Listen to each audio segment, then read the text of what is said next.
So tomorrow is Father's Day, and we made a snack box for Daddy. So now that we filled the box up with snacks, what are we doing, Judah? We're gonna save it until Father's Day. What are you doing to the box?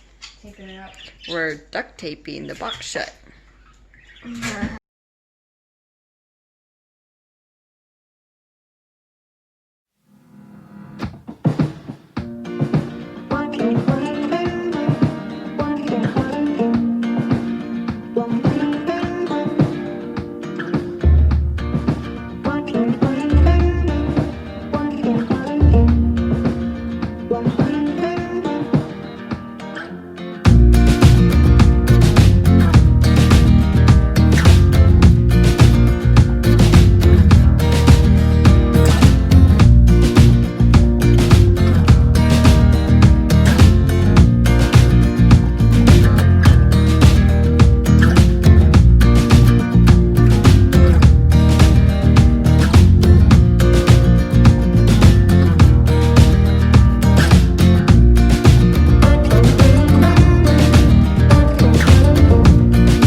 Okay, so here is the box, all packed with candies underneath and some beef jerky.